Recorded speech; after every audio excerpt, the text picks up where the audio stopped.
नमस्कार दोस्तों, आप सभी का हार्दिक स्वागत और अभिनंदन मेहता साहब के इस ऑनलाइन प्लेटफॉर्म पर। हम बात कर रहे थे साइकेट्रिक और साइकेट्रिक से रिलेटेड डिसऑर्डर के बारे में। आज हम बात करेंगे एक साइकेट्रिक के important topic mental status examination. नाम से ही पता चल रहा है मेंटल स्टेटस एग्जामिनेशन का मतलब क्या होता है, किसी व्यक्ति की मेंटल स्टेट के बारे में पता करना, मेंटल स्टेटस एग्जामिनेशन। ये क्या है? ये एक तरह का टूल है। It is a subjective objective assessment tool for individual mental health। ये क्या है? ये एक असेसमेंट टूल है। इससे क्या असेस करेंगे? किसी भी इंडिविजुअल की मेंटल हेल्थ, को असेस करने के लिए जो टूल होता है वो होता है मेंटल स्टेटस एग्जामिनेशन। इसके बारे में बात करेंगे। ये सब्जेक्टिव भी हो सकता है और ऑब्जेक्टिव भी हो सकता है। ऑब्जेक्टिव कैसे? इसमें अपन कुछ चीजें ऑब्जर्व कर सकते हैं और कुछ चीजें क्या होती है सब्जेक्टिव, जो पेशेंट बताता है। ऐसे नहीं है कि मेंटली जो इल पेशेंट है वो सिर्फ अपन खुद ही बता सकते हैं कि मेंटली इल है या पागल है, ऐसी बात नहीं है। कुछ मेंटली इल पेशेंट होते हैं, उनको खुद को पता होता है हमारे माइंड में ये बीमारी चल रही है, हमको ये प्रॉब्लम है, तो वो सब्जेक्टिव हो गया। मतलब पेशेंट के द्वारा जो बताई गई चीजें आ जाएगी वो सब्जेक्टिव टूल में आ जाएगी, और अपने जो डॉक्टर्स के द्वारा या नर्सिंग स्टाफ के द्वारा जो असिस्ट किया जाएगा वो हो जाएगा ऑब्जेक्टिव टूल। एक नाम आपने और सुना होगा, mini mental status examination. Mini mental status examination. Mini mental status examination क्या होता है? ये मेंटल स्टेटस एग्जामिनेशन का ही एक पार्ट है, लेकिन इसमें व्यक्ति की सिर्फ कोग्नेटिव फंक्शन को चेक किया जाता है। असिस ओनली कॉग्निटिव या हायर मेंटल फंक्शन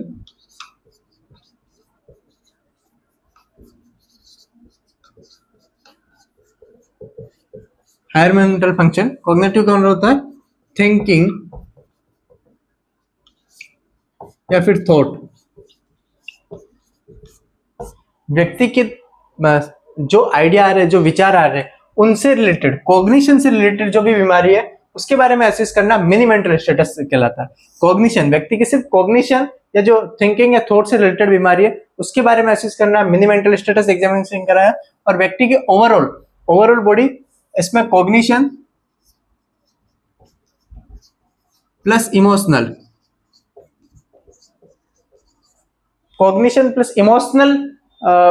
टूल के बारे में पढ़ाई करना मेंटल स्टेटस एग्जामिनेशन कहलाएगा। और सिर्फ आ जाए कोग्निटिव स्टेट, सिर्फ और सिर्फ कोग्निटिव फंक्शन के बारे में पता करना क्या कहलाता है? मिनी मेंटल स्टेटस एग्जामिनेशन करेगा। अपन बात कर रहे हैं कि मिनी मेंटल स्टेटस एग्जामिनेशन को पता करने के लिए कौन कौन से कंपोनेंट होते हैं, किस किस कंपोनेंट के द्वारा अपन ये पता कर सकते हैं कि व्यक्ति की मेंटल स्टेटस क्या है, ठीक है या बेकार है, उसके बारे में बात करेंगे। टोटल कितने कंपोनेंट है और कौन सा कंपोनेंट होते हैं, क्या क्या आता है उस कंपोनेंट के अंदर अंदर, वो सारी चीजों के बारे में हम डिस्कस करेंगे।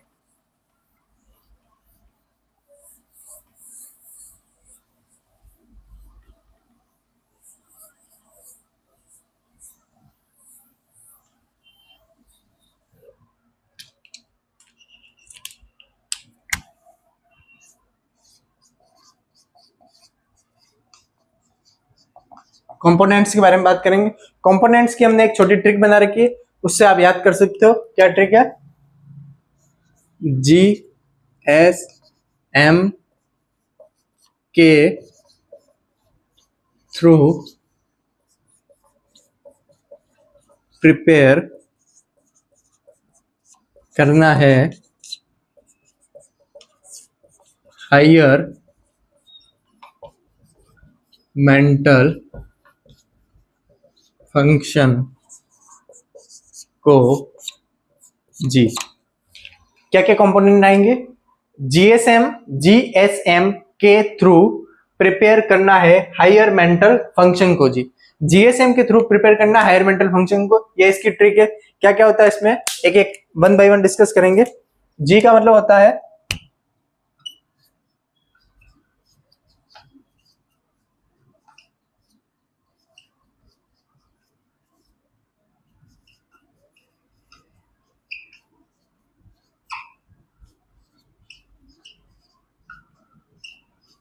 जनरल अपीयरेंस और बिहेवियर, उस व्यक्ति का जनरल अपीयरेंस मतलब उसकी बॉडी कैसी है, उसका फिजिक्स कैसा है, उसके रहने के तरीके कैसे हैं, या उसके कपड़े कैसे हैं, उसकी ग्रूमिंग कैसी है, उसकी एक्टिविटी कैसी है, उसका बिहेवियर कौन सा है, वो सब चीज आएगी जनरल अपीयरेंस एंड बिहेवियर में। सेकंड आएगा स्पीच।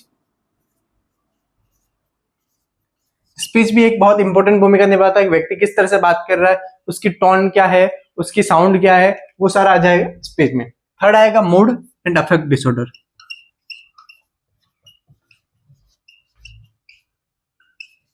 व्यक्ति का मूड क्या है, अफेक्ट क्या है, ये सारा एक इमोशनल डिसऑर्डर है, उसके बारे में अपन एक पूरा टॉपिक पढ़ेंगे। देन बात करेंगे थॉट के बारे में। नेक्स्ट है परसेप्शन। परसेप्शन का मतलब क्या होता है, किसी भी चीज को देखने का नजरिया, वो कहलाता है परसेप्शन। नेक्स्ट है जजमेंट।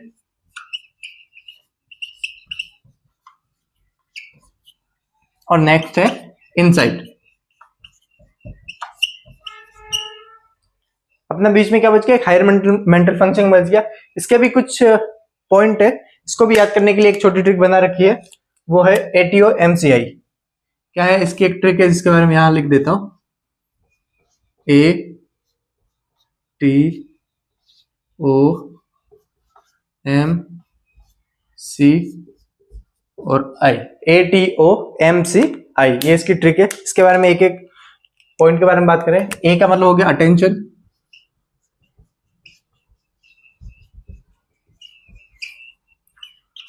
टी का मतलब हो गया थिंकिंग। थिंकिंग कौन सी होगी, इसमें एब्स्ट्रैक्ट थिंकिंग होगी।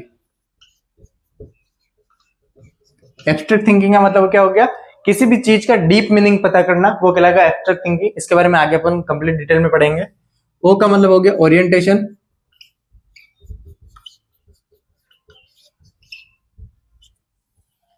एम का मतलब हो गया मेमोरी। सी का मतलब हो गया कॉन्शियसनेस।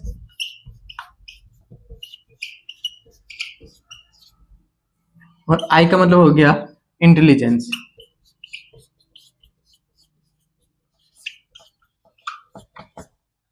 तो क्या क्या कंपोनेंट हो गए मेंटल स्टेटस एग्जामिनेशन में।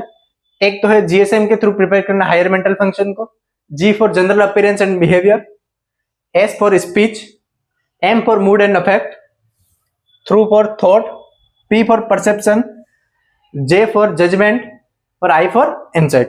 और जो हायर मेंटल फंक्शन है, जिसको कॉग्निटिव फंक्शन भी कहते हैं, उसके अंदर 6 फंक्शन आते हैं। एक है अटेंशन, व्यक्ति का अटेंशन कैसा है, उसकी थिंकिंग या एब्स्ट्रैक्ट थिंकिंग प्रोसेस कैसी है, ओरिएंटेशन कैसा है, पेशेंट ओरिएंट है या नहीं अपने टाइम प्लेस पर्सन के आसपास से, मेमोरी कैसी है, उसका कॉन्शियसनेस कैसा है, किसी भी चीज को लेके वो कॉन्शियस है या नहीं है, और उसकी इंटेलिजेंस कितनी है, इन सब बारे में डिस्कस करेंगे। अभी तक की अपने जितनी क्लास ली, उन सब में अपन ने एक थॉट और थॉट से रिलेटेड डिसऑर्डर के बारे में कंप्लीट पढ़ लिया था। थॉट या थॉट रिलेटेड एक डिसऑर्डर की अपने क्लास ले रखी है प्रीवियस में।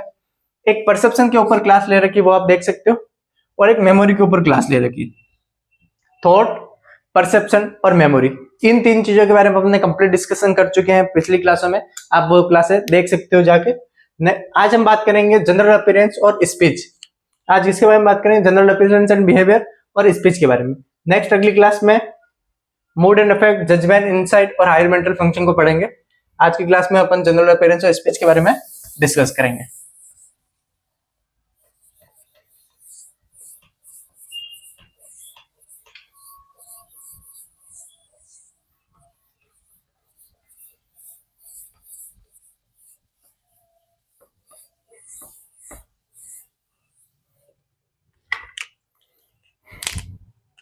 टॉपिक है हमारा जनरल अपीयरेंस एंड बिहेवियर।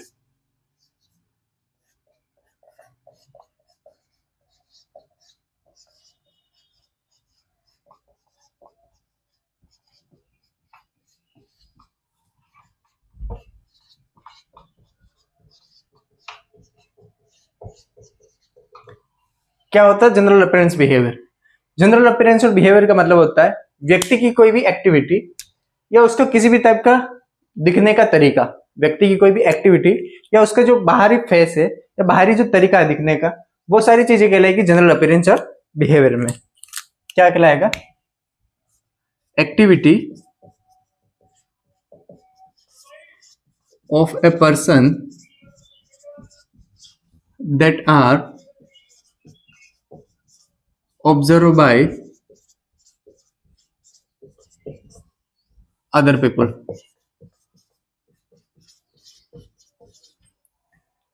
क्या हो गया general speech and general appearance and behaviour में क्या होगा, ऐसी एक्टिविटी व्यक्ति की जिसको ऑब्जर्व किया जाता है दूसरे लोगों से, ऐसी एक्टिविटी लोगों की जिसको मतलब पर्सन की ऐसी एक्टिविटी जिसको ऑब्जर्व किया जाता है दूसरे व्यक्तियों के द्वारा, वो आएंगे जनरल अपीयरेंस एंड बिहेवियर में। क्या तुम किसी व्यक्ति को देख के बता सकते हो ये पागल है? बहुत हद तक इसका आंसर हाँ भी हो सकता है और बहुत हद तक इसका आंसर ना भी हो सकता है। कैसे हो सकता है? तुम देखोगे कोई व्यक्ति रोड पे घूम रहा है, बहुत कड़ाके की ठंड है, कड़ाके की ठंड है, तुमने कोट वोट पहन रखा है, तुमने पहन रखा है, और तुम बाहर जा रहे हो और एक व्यक्ति मस्त आराम से शर्ट वर्ट खोले ऐसे ही घूम रहा है, लेट रहा है, आराम से देख रहा है। आप बात करोगे भैया तुम्हें ठंड नहीं लग रही? वो ठंड ठंड क्या होती है? कौन सी ठंड? कोई ठंड वर्ड नहीं है। मतलब कि उसका मेंटल स्टेटस क्या हो चुका है, उसका अपीयरेंस क्या हो चुका है, बिगड़ चुका है। मेंटल स्टेटस क्या हो गया, बिगड़ चुका है। उसमें अपीयरेंस की जो नॉलेज है वो नहीं है कि उस समय उसको क्या कपड़े पहनने चाहिए, क्या नहीं पहनने चाहिए, वो किस तरह से रह रहा है। तो इन सारी चीजों के बारे में आप आज डिस्कस करेंगे, वो होगा जनरल अपीयरेंस एंड बिहेवियर। तो व्यक्ति का जो अपीयरेंस या बिहेवियर है उसके अकॉर्डिंग भी आप पता लगा सकते हो कि व्यक्ति मेंटली स्टेबल है या नहीं है, व्यक्ति की मेंटल स्थिति क्या है। इसमें कुछ कंपोनेंट है उसके बारे में बात करेंगे, हर एक कंपोनेंट के बारे में। पहले बात करते हैं उसकी व्यक्ति की बॉडी फिजिक्स।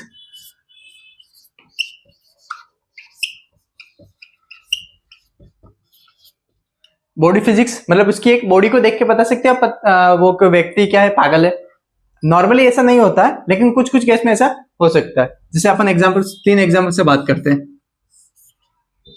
कोई व्यक्ति है वो बहुत ज्यादा पतला है, वेरी थिन, क्या वो पागल हो सकता है? नहीं। लेकिन उसमें कोई मेंटली बीमारी हो सकती? हाँ हो सकती। बहुत पतला व्यक्ति है तो मेंटली बीमारी भी हो सकती। कोई व्यक्ति ओबेस है, उसमें भी हो सकती। हाँ हो सकती। कोई व्यक्ति मस्कुलर है, उसमें भी मेंटल बीमारी हो सकती। हो सकती। कैसे हो सकती, बात करते हैं। वेरी थिन मतलब बहुत पतला है। जैसे अपन एक एग्जांपल लेके बात करते हैं कि एक लड़की है 16 ईयर यंग फीमेल, 16 ईयर 16 साल की एक लड़की है जिसको एक फियर है, फियर ऑफ ओबेस। क्या फियर है इसको? फियर ऑफ ओबेस या ओबेसिटी, इसको कहते हैं मोटापा,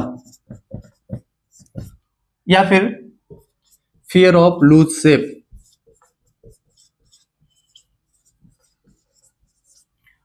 उसको ऐसा डर है कि मैं बहुत ज्यादा खाना खाऊंगी या थोड़ा बहुत भी खाना खाऊंगी तो मेरे बॉडी का जो शेप है वो बिगड़ जाएगा, मैं मोटी हो जाऊंगी, मैं दुनिया में ऐसे लगूंगी मुझसे ज्यादा मोटी कोई है ही नहीं।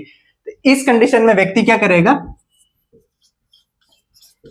एनोरेक्सिया नरोसा की स्थिति में चला जाएगा। किस स्थिति में चला जाएगा? एनोरेक्सिया नरोसा। या तो वो खाना खाएगा ही नहीं, और यदि वो खाना खाएगा वो क्या करेगा? वॉमिट कर देगा। ये भी क्या है? एक मेंटल डिसऑर्डर है। तो बहुत ज्यादा पतला व्यक्ति होना जिसकी बीएमआई भी लेस देन 18 या लेस देन 16 के आसपास है, बॉडी मास इंडेक्स जो नॉर्मली होना चाहिए 25 के आसपास, 25 के आसपास होना चाहिए, वो 15 या 18 से भी कम है, वो व्यक्ति मेंटली इल हो सकता है, कई हद तक मेंटली इल हो सकता है। उसमें ईटिंग डिसऑर्डर पाए जा सकते हैं। ओबेस व्यक्ति कैसे हो सकता है? ओबेस व्यक्ति हो सकता है बुलिमिया नर्वोसा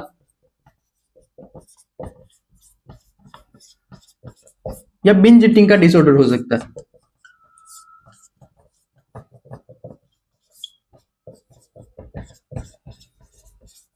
ऐसा व्यक्ति जिसने अभी खाना खाया और उसको 15 मिनट बाद बोले गुलाब जामुन खाओगे, वो बोला हाँ खा लूंगा। उसके 10 मिनट बाद बोले पास्ता खाओगे, वो बोला हाँ खा लूंगा। ऐसा व्यक्ति जो बहुत ही मोटा है लेकिन उसको कोई केयर नहीं अपने शरीर से रिलेटेड, और वो बहुत ज्यादा खाना खाए जा रहा। बिंज ईटिंग, बहुत ज्यादा खाना खाना भी एक तरह का मेंटल डिसऑर्डर है। बहुत ज्यादा खाना खाना, अपनी हेल्थ के ऊपर ध्यान नहीं देना, व्यक्ति की खुद की पर्सनल हेल्थ के ऊपर ध्यान नहीं देना भी एक तरह से बहुत ही बड़ा मेंटल डिसऑर्डर है। और बिंज ईटिंग डिसऑर्डर है जो आजकल ईटिंग डिसऑर्डर के बारे में पढ़ेंगे अपन कि इंडिया में मोस्ट कॉमन ईटिंग डिसऑर्डर क्या है? Binge eating, most common eating disorder in India.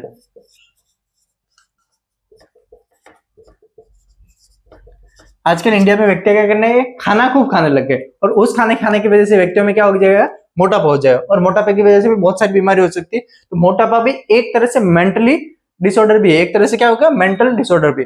और एक हो गया मस्कुलर, एक नॉर्मल मस्कुलर व्यक्ति। मस्कुलर व्यक्ति क्या कर देगा, ओवर एक्सरसाइज,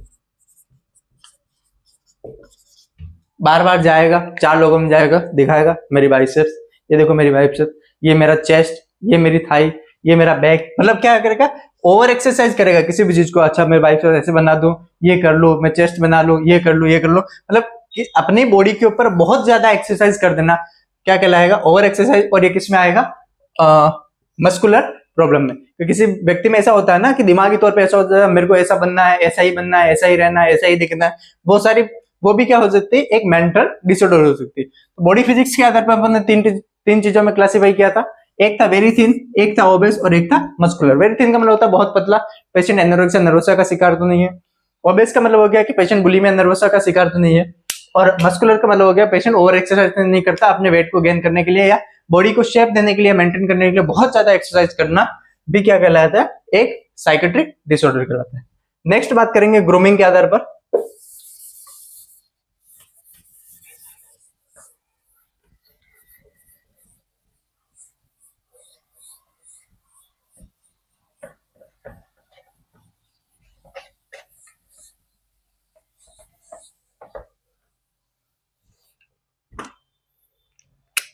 बी बात करेंगे,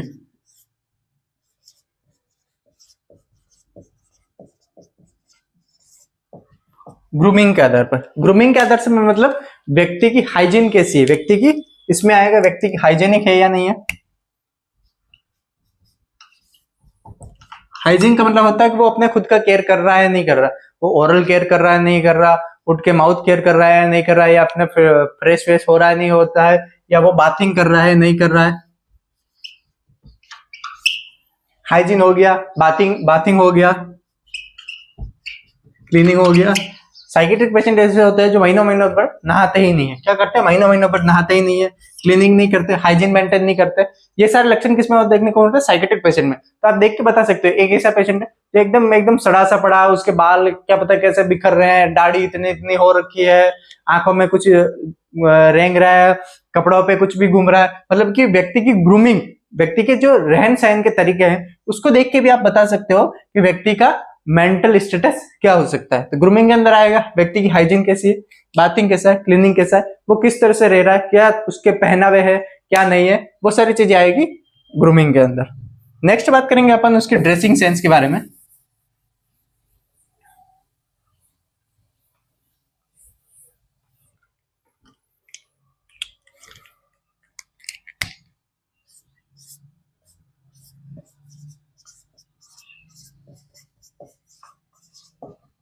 ड्रेसिंग सेंस के बारे में, ड्रेसिंग सेंस या तो अप्रोप्रिएट हो सकता है या इनअप्रोप्रिएट हो सकते हैं, दो चीजें हो सकती है।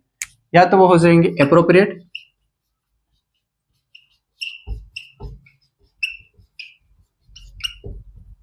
या हो जाएंगे इनअप्रोप्रिएट।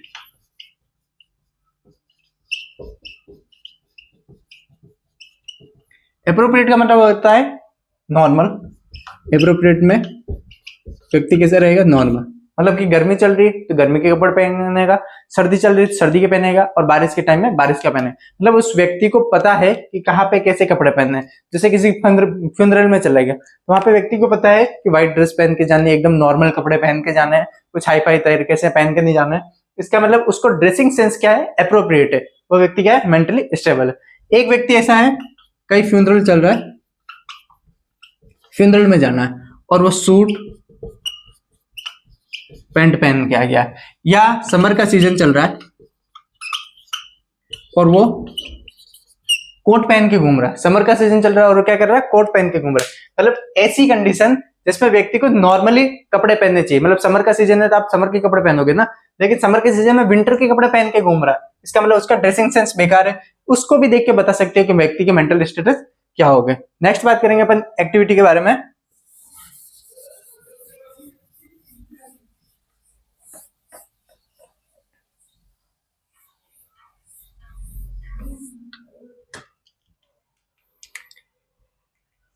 थर्ड पॉइंट बात करेंगे अपन एक्टिविटी के ऊपर, थर्ड नहीं सॉरी फोर्थ, डी,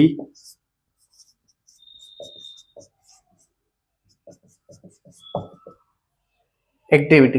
कोई भी नॉर्मल पेशेंट है उसकी एक्टिविटी क्या रहेगी, नॉर्मल रहेगी, वो नॉर्मली आपसे बात करेगा, नॉर्मल रहेगा, नॉर्मल चलेगा, वो सब करेगा, वो हो जाएगा नॉर्मल एक्टिविटी। कुछ कुछ केस में क्या होती है, पेशेंट की साइकोमोटर एक्टिविटी होती है वो इंक्रीज हो जाती है, increase psychomotor activity.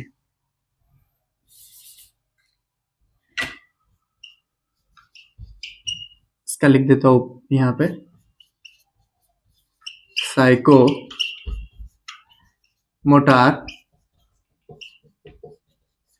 Psychomotor activity का बढ़ जाना भी किसी केस में क्या लगेगा, वो पेशेंट क्या है, मेंटली अनस्टेबल है। ये किस में देखने को मिलेगा, ये मेनली मेनिया में देखने को मिलेगा।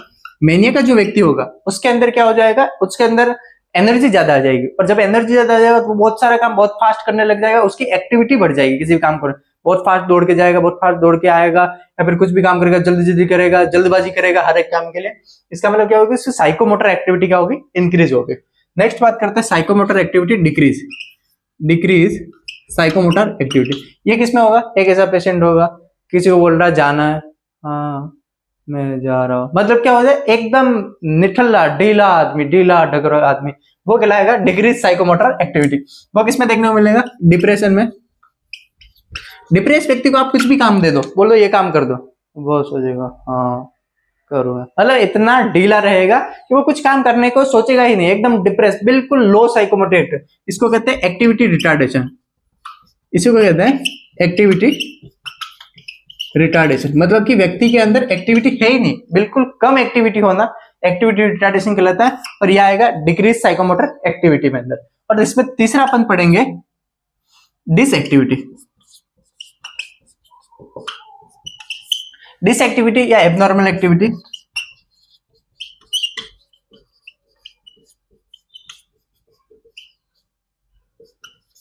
डिसएक्टिविटी या एबनॉर्मल एक्टिविटी मतलब क्या होता है, व्यक्ति के अंदर कुछ कुछ एक्टिविटी होती है जो एबनॉर्मल होती है, जो अलग होती है। इसके बारे में अलग यहाँ पे डिस्कस कर लेते हैं, कौन कौन सी एक्टिविटी आएगी जो डिसएक्टिविटी में आएगी। एक होता है स्टीरियोटाइप, स्टीरियोटाइप एक्टिविटी होता है। एक हो जाएगा वायलेंस, एक हो जाएगा सुसाइड, एक हो जाएगा नेगेटिविज्म, एक हो जाएगा ऑटोमेटिज्म। ये सारी एक्टिविटी है। और एक हो जाएगा कन्वर्जन,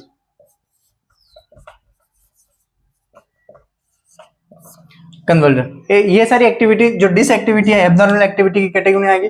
स्टीरियोटाइप हो सकता है, वायलेंस हो सकता है, सुसाइड हो सकता है, नेगेटिविज्म आ सकता है, ऑटोमेटिज्म आ सकता है, और कन्वर्जन आ जा, कंपल्सन, सॉरी कन्वर्जन नहीं, कन्वर्जन तो एक डिसऑर्डर हो जाता है, कंपल्सन किसी भी चीज को करने की इच्छा, किसी भी एक्ट को बार बार करने की इच्छा क्या कहलाता है, कंपल्सन कराता है। एक्ट या activity that are repeated by too many time, this is called compulsion.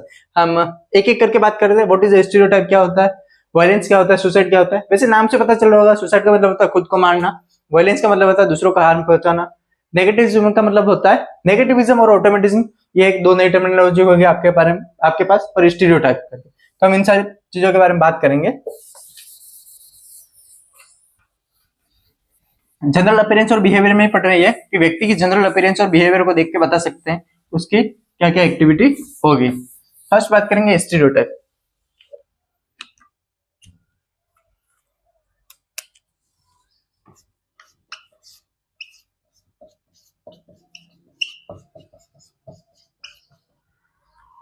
Stereotype activity, stereotype का मतलब क्या होता है, ऐसी एक्टिविटी जो बार बार करता है व्यक्ति, ऐसी एक्टिविटी जो बार बार करता है और वो पर्पसलेस होती है। कैसी होती है, पर्पस, जिस एक्टिविटी का कोई पर्पस ही नहीं है, जिस एक्टिविटी का कुछ काम ही नहीं, वो एक्टिविटी को बार बार करना स्टीरियोटाइप एक्टिविटी कहलाता है।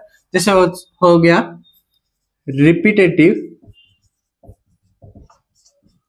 रिकरेंट, रिपीटेटिव रिकरेंट पर्पसलेस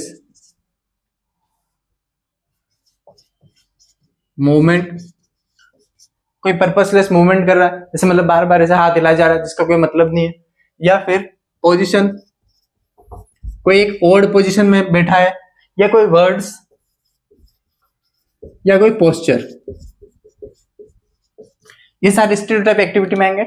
ऐसी एक्टिविटी जो रिपीटेटिव हो और रिकरेंट, रिपीटेटिव और रिकरेंट का मतलब दोनों का मतलब एक ही होता है कि चीजों को बार बार करना और करते ही जाना, चीजों को बार बार करना और करते ही जाना, पर्पसलेस, जिसका कोई पर्पस ही नहीं है, जिस चीज को करने का कोई पर्पस नहीं है, वो कौन कौन सी हो सकती है? मूवमेंट हो सकता है, पोजीशन हो सकता है, वर्ड्स हो सकता है, या कोई पोस्चर हो सकता है। वो सारी आएगी स्टीरियोटाइप में। स्टीरियोटाइप भी मेनली 3 प्रकार की होती है। एक होती है पोजीशन से रिलेटेड,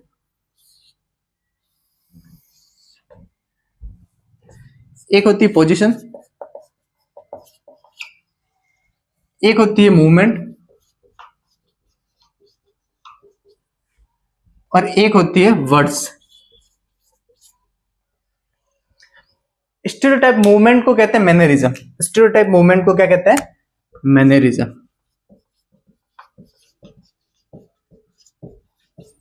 और स्टीरियोटाइप वर्ड्स को कहते हैं वर्बिग्रेशन।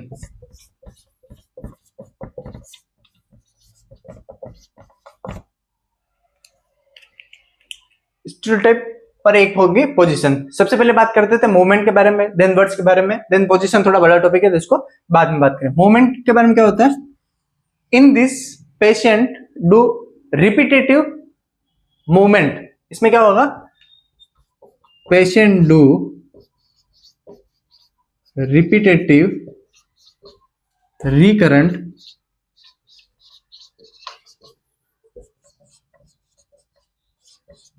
Purposeless movement. जैसे कि मैं बात करता हूं, कोई व्यक्ति है, किसी व्यक्ति को आपने देखा होगा कि आपके साथ बात करेगा तब वो एक कंधा हिलाएगा, थोड़ी देर बात करेगा फिर ऐसे करेगा, थोड़ी देर बात करेगा फिर ऐसे करेगा, थोड़ी देर बात करेगा फिर ऐसे। या फिर कोई व्यक्ति है, हर एक थोड़ी देर में बात करते करते फिर थोड़ी देर बाद बात की, फिर थोड़ी देर आपसे बात की, उसके बाद मतलब क्या हो गया? एक ऐसा मूवमेंट जो रिपीटेटिव या रिकरेंट बार बार हो रहा है, पर्पसलेस मूवमेंट। ऐसा व्यक्ति के अंदर पर्पसलेस मूवमेंट जिसका कोई पर्पस नहीं है, ये करने का कोई पर्पस नहीं, लेकिन अब क्या है, उसका मेंटल स्टेटस इस तरह का हो गया, तो मेंटली क्या हो गया, इस तरह से डिस्टर्ब हो गया कि वो ये एक्टिविटी बार बार कर रहा है। किसी भी एक्टिविटी को बार बार करना मैनरिज्म कहलाता है। क्या कहलाता है? मैनरिज्म। ये एक स्टीरियोटाइप एक्टिविटी के अंदर आएगा कि कोई भी एक्टिविटी को बार बार रिपीट करना और रिकरेंट करना, बार बार करना विदाउट किसी पर्पस से, वो कहलाएगा मैनरिज्म। एक होता है वर्बिग्रेशन। वर्बिग्रेशन वन होता है पेशेंट स्पीक वर्ड्स और सेंटेंस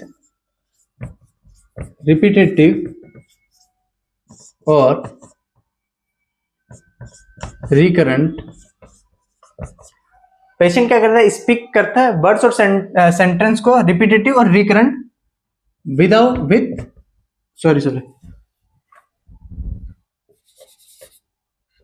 पेशेंट स्पीक वर्ड और सेंटेंस रिपीटेटिव और रिकरेंट, दोज आर पर्पसलेस।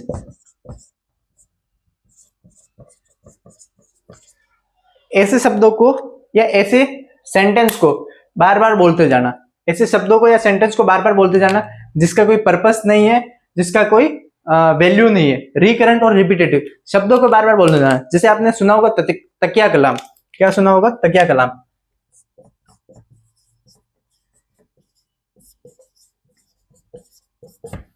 तकिया कलाम। तकिया कलाम का मतलब क्या होता है कि व्यक्ति का एक शब्द फिक्स होता है। जैसे मेरी बुआ है, उनका एक शब्द फिक्स है, वो कोई भी चीज बोलेगी तो बोलेगी हे भगवान, थोड़ी देर बात करेंगे फिर वो बोलेगी हे भगवान। मतलब क्या हो गया? एक ऐसा शब्द जिसको व्यक्ति बार बार रिपीट कर रहा है, बार बार रिपीट कर रहा है और रिकरेंट कर रहा है बार बार, बिना किसी के कहने पर। कोई व्यक्ति उनको कह नहीं रहा, उनको कोई कह नहीं रहा आप ये बोलो, या कोई रिपीट कर रहा हो, ऐसा वो कोई चीज नहीं। व्यक्ति अपने ही मन से कोई शब्द को बार बार रिपीट कर देना क्या कहलाएगा? वर्बिग्रेशन कहलाएगा। और लास्ट बात करेंगे अपन पोजीशन के बारे में। पोजीशन क्या होती है? पोजीशन रिकरेंट रिपीटेटिव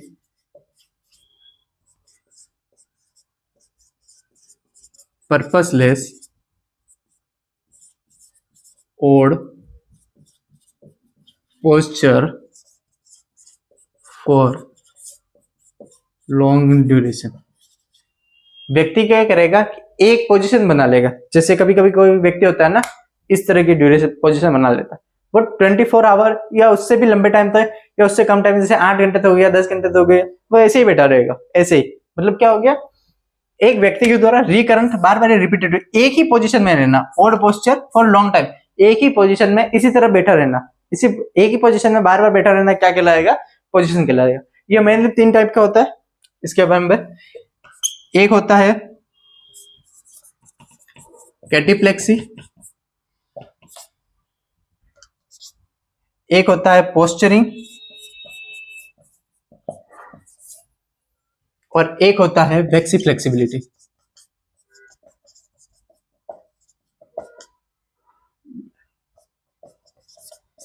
क्या होता है, एक होता है कैटीप्लेक्सी, एक होता है पोस्चरिंग और एक होता है वेक्सी फ्लेक्सिबिलिटी। इनके बारे में आगे बात करेंगे।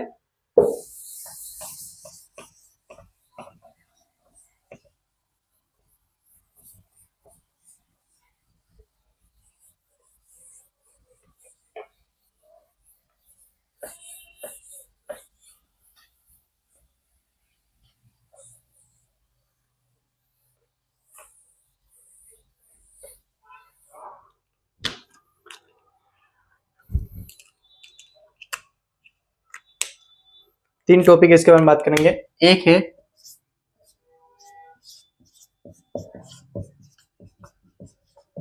पोस्चरिंग, एक है कैटेलेप्सी और लास्ट है वेक्सी फ्लेक्सिबिलिटी।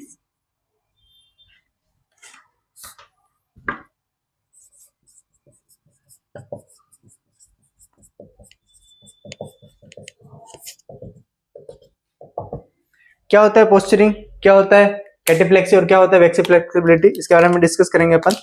पोस्चरिंग का मतलब होता है odd या सिमिलर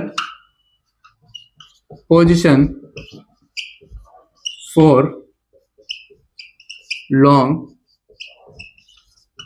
ड्यूरेशन। odd या similar duration for long duration are not at posturing. Same to same cataplexy में भी ये होगा, odd या similar position for long duration. दोनों की सेम है, तो दोनों में डिफरेंस क्या हो गया, दोनों में डिफरेंस हो गया कि जो पोस्चरिंग रहेगी वो रहेगी एक्टिवली, और जो कैटीप्लेक्सी रहेगी वो रहेगी पैसिवली। क्या डिफरेंस है दोनों में, दोनों में डिफरेंस ये है, एक मिनट,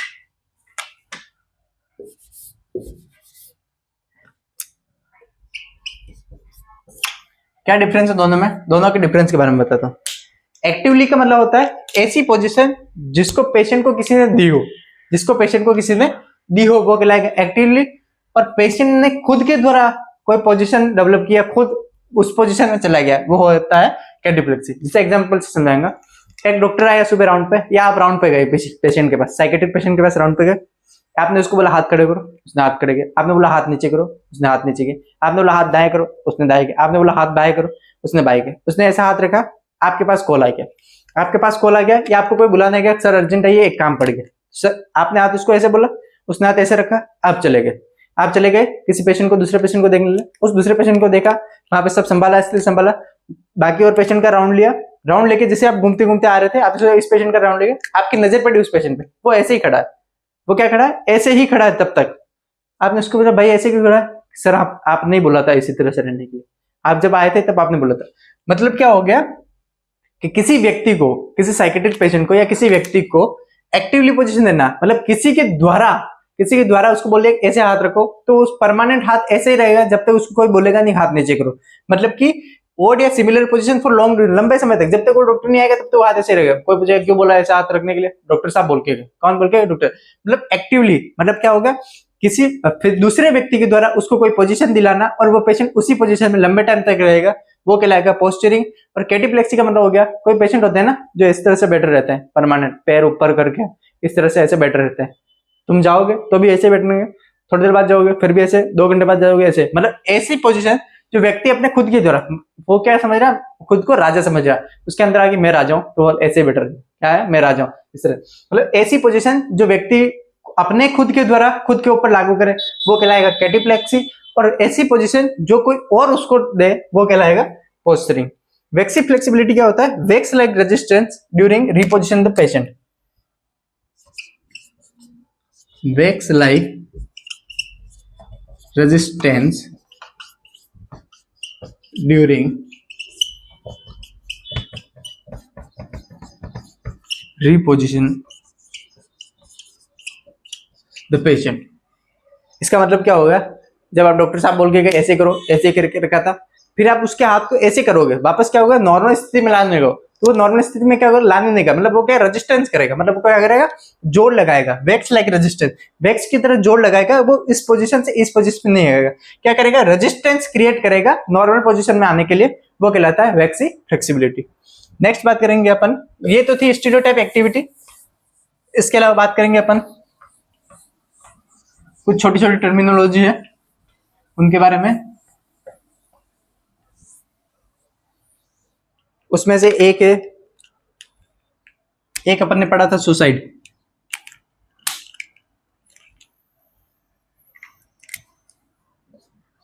फर्स्ट स्टीरियोटाइप पढ़ती, सेकंड बात कर रहे हैं सुसाइड की।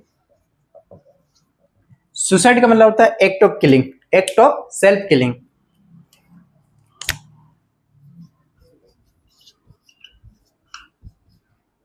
सेल्फ हार्म या killing, act of self killing या सेल्फ हार्म। तुम अपने आप को फांसी के फंदे पर लटका सकते हो? नहीं लटका सकते ना, लेकिन डिप्रेशन वाला पेशेंट कर सकता है। मतलब ऐसा पेशेंट जो साइकेट्रिकली, अब सॉरी एक मिनट फिर से आता हूं, एक मिनट रुकिए।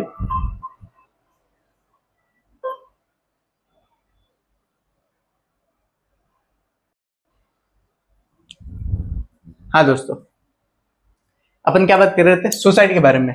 एक्ट ऑफ सेल्फ किलिंग या हार्म, ऐसी चीजें साइकेट्रिक पेशेंट जो डिप्रेस वाला पेशेंट होता है वो सोचता है अब इस दुनिया में कुछ रहा ही नहीं है, मैं जिंदा रह के क्या करूंगा, तो क्या कर रहा है? फांसी लगाने की सोचता है, या फिर सोचता है मैं गाड़ी के आगे जा जाऊंगा, मर जाऊंगा, इस दुनिया से मुक्ति पा लूंगा।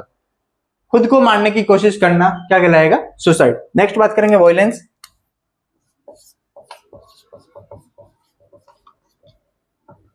वायलेंस का मतलब होता है harm to someone, harm to someone intentionally or non-intentionally।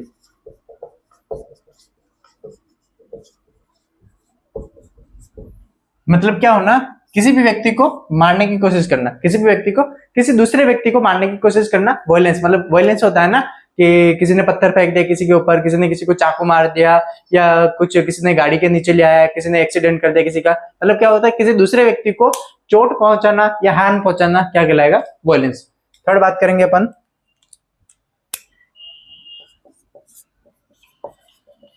Negativism. Negativism का मतलब होता है व्यक्ति को पता है कि उसको क्या करना है, लेकिन वो उसका हमेशा उल्टा करेगा। मतलब क्या होता है? कुछ कुछ व्यक्ति होते हैं जो नेगेटिव व्यक्ति होते हैं, हमेशा उल्टी ही बात करते हैं, वो कहलाएगा negativism. Do opposite work to command, do opposite work to command. मतलब यह स्टिमुलाई, उसको जो स्टिमुलस दिया गया उसके अपोजिट, वो पता है कि उसको क्या कहने के लिए बोला है, उसको कुछ कहने के लिए बोला है, लेकिन वो उसके अपोजिट काम कर रहा है, ये कहलाएगा नेगेटिविज्म। जैसे इसको एग्जांपल देखो ना, तो डॉक्टर से टू पेशेंट, डॉक्टर ने पेशेंट को कहा क्लोज यूर फिस्ट, तुम तुम्हारी मुट्ठी बंद करो। क्या कहा डॉक्टर ने? तुम तुम्हारी मुट्ठी बंद करो। बट पेशेंट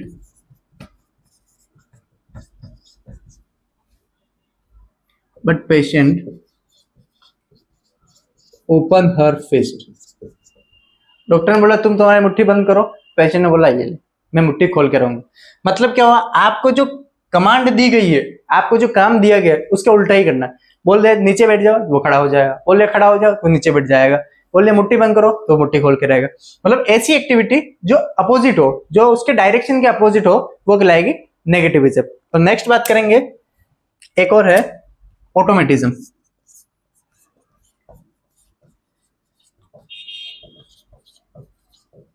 ऑटोमेट्रिज्म में क्या होता है? ऑटोमेटिज्म का मतलब होता है मिमिक्री, किसी की मिमिक्री करना, वो कहलाता है ऑटोमेटिज्म। क्या करना? किसी की मिमिक्री करना, किसी की ऑटोमेटिज्म कहलाता है। इसके अंदर दो डिसऑर्डर आते हैं, एक आता है इकोलेलिया,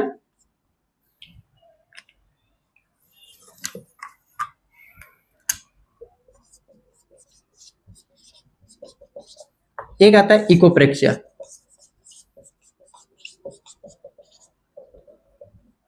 इकोलेलिया का मतलब होता है रिपीटिंग ऑफ वर्ड्स और इकोप्लेक्सिया मतलब होता है repeating of activity.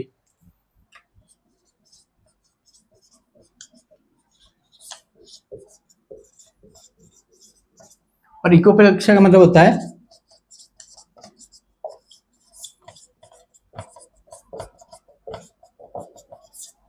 Repeating of activity.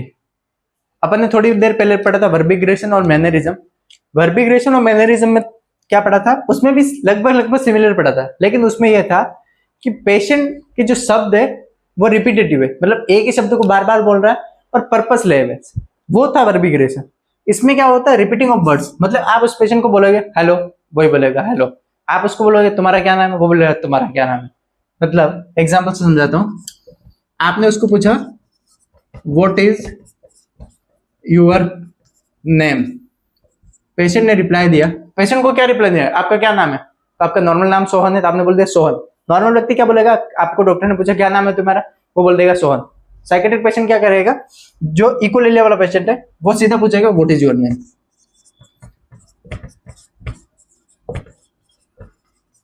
मतलब कि आपने जो उसको क्वेश्चन किया है वो का वो क्वेश्चन रिपीट करना। इकोलेलिया का मतलब होता है, एक चीज है पैरट की तरफ समझ लो। क्या है पैरट? पैरट का मतलब हो गया तोता, तोते की तरह एक्टिविटी। तोते को अपन बोलते हैं ना मिट्टू, वो भी क्या बोलता है मिट्टू। मतलब क्या होगा? आप जो शब्द उसको बता रहे हो वो का वो शब्द रिपीट करना, इकोलेलिया। और ऐसी एक्टिविटी जो आप एक्टिविटी कर रहे हो, पेशेंट के सामने कर रहे हो ऐसे, पेशेंट भी सामने से करेगा ऐसे, मतलब सेम टू सेम एक्टिविटी करना, वो कहलाएगा इकोप्रेक्सिया। और सेम टू सेम वर्ड्स बोलना, वो कहलाएगा इकोलेलिया। पर एक कंपल्सन होता है, कंपल्सन का मतलब होता है एक्टिविटी है एक। अपन आगे एक डिसऑर्डर पढ़ेंगे, ऑब्सेशन कंपल्सिव डिसऑर्डर। ऑब्सेशन में होता है व्यक्ति को बार बार थॉट आना, और कंपल्सन में होता है उस थॉट को ओवरकम करने के लिए जो एक्टिविटी या एक्ट कर रहा है वो कहलाएगा कंपल्सन। इसके बारे में डिटेल आगे पढ़ेंगे। नेक्स्ट हम बात करेंगे स्पीच के बारे में। सेकंड हमारा टॉपिक रहेगा स्पीच के बारे में।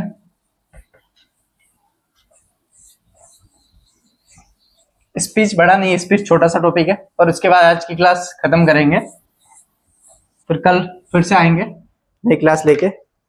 हमारा सेकंड टॉपिक है स्पीच।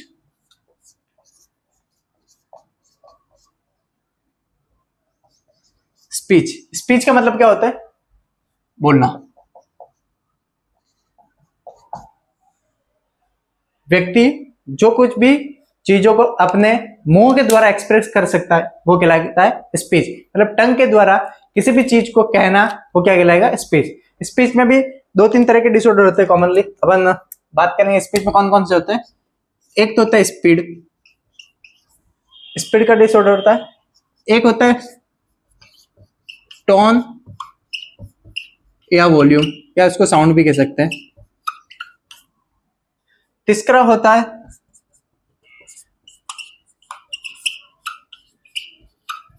कॉन्ग्रुएंट स्पीच, और चौथा होता है इन कॉन्ग्रुएंट स्पीच। इन चार चीजों के बारे में बात करेंगे।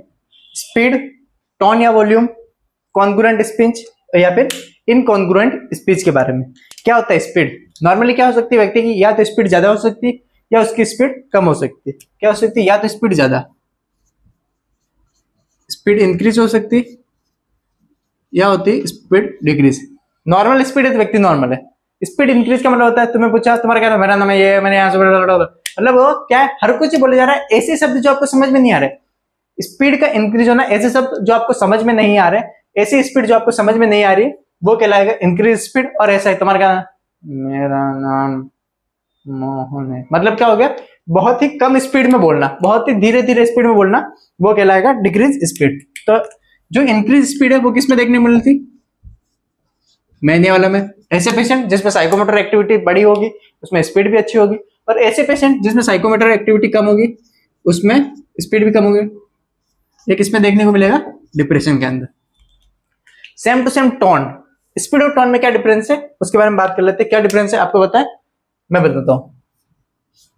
एक हो गया इंक्रीज टोन, एक हो गया डिक्रीज टोन। इंक्रीज टोन का मतलब हो गया, मेरे पास कोई स्टूडेंट बैठा है, मैं उससे बोल रहा हूं मेरे को पेन दे दे, ये एक नॉर्मल बात होगी। मैं उससे बोलूं मेरे को पेन दे देना, मतलब आपकी जो टोन है वो टोन का एकदम तेज हो जाना। Increase tone are called as, tone का बढ़ जाना भी एक मेंटल डिसऑर्डर है। टोन का बढ़ जाना में क्या है, ये किसमें देखने को मिलेगा, ये देखने को मिलेगा मैनिया में। और टोन का डिक्रीज हो जाना, जैसे जो लड़कियां होती है ना वो खुश